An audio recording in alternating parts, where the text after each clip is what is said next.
aqui, Cristianismo e Política, História da Igreja.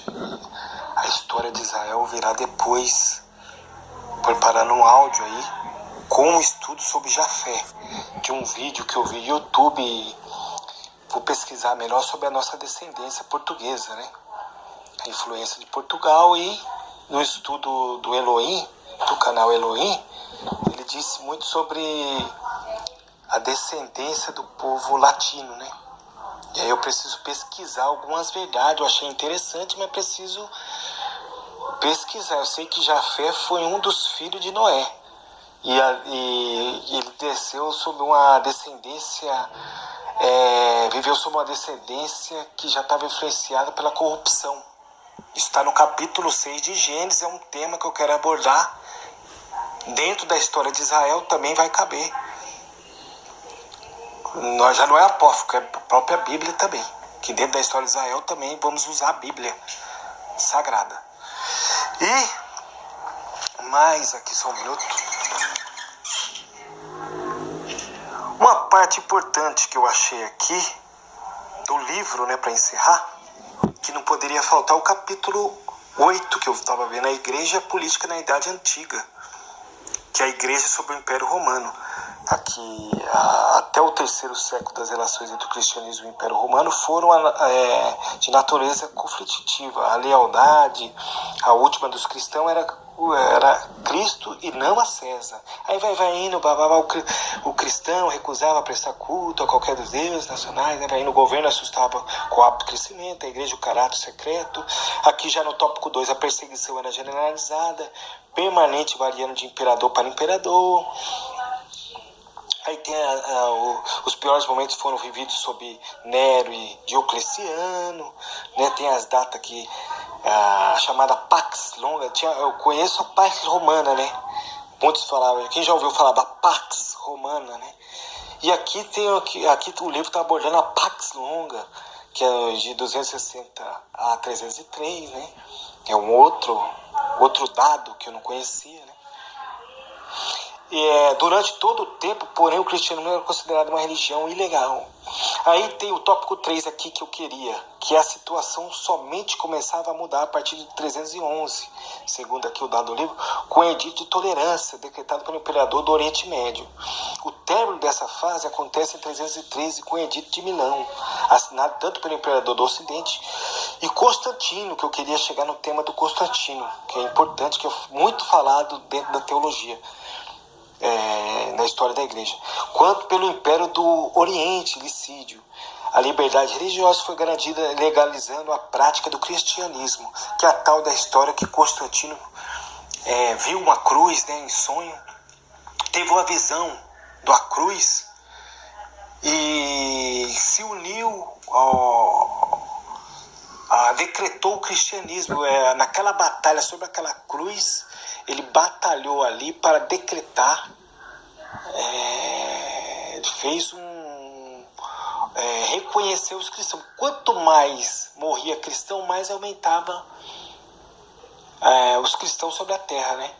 E o Constantino resolveu legalizar o cristão. Falou, não posso com esse povo, vou se unir com ele. Mais ou menos assim. E sobre essa história ali, nasceu... Não é bem que ele se converteu, ele teve que se render, a dar liberdade aos cristãos. Daí nasceu o catolicismo, né? Não o cristianismo em si. O cristianismo vem desta época, né? Não se pode negar a influência das circunstâncias no pensamento dos homens e dos grupos sociais. O cristianismo daqueles primeiros séculos vivia a tensão entre a propagação da fé e a necessidade de sobrevivência. Queria ser cidadãos obedientes, ao mesmo tempo que, mesmo não querendo, representava uma ameaça à velha civilização e ao antigo império.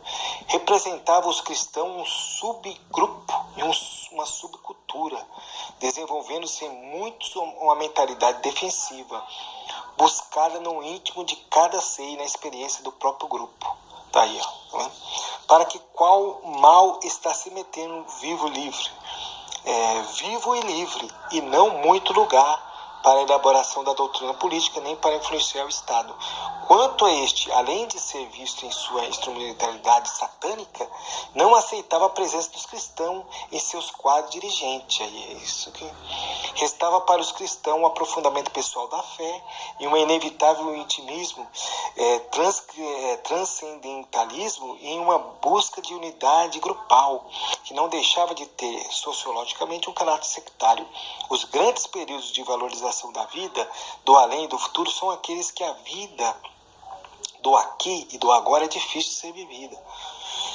E se sente impotência ou aparente impossibilidade para mudá-la. A influência da cultura grega, ademais, concorreu para o asceticismo monástico e para a existência solidária em religião e sociedade, inclusive sociedade política. Então, irmão, por isso que eu falo, aí muitos falam, surgiu, porque aqui no tópico 5 vai falar do testemunho cristão, era dado tanto pela demonstração e cuidado mútuo, né? Aí vai indo, nem a crença, nem o retorno breve do Senhor, nem os contrastes entre os valores do reino de Deus, os anti-valores do Império Romano, nem os valores do reino de Deus, influência negativa de certos aspectos da cultura helênica, nem perseguições, aí vai indo, E no tópico 6 de novo aqui, a questão do imperador Constantino, que foi sem dúvida o divisor de água na história da igreja. Pode-se questionar sua conversão, mas não se pode questionar sua influência. Tá vendo? Em relação ao cristianismo, venceu uma velha máxima política. Se não pode derrotar o inimigo, alicia-se ele. Eu tinha lido? Tá aí, ó.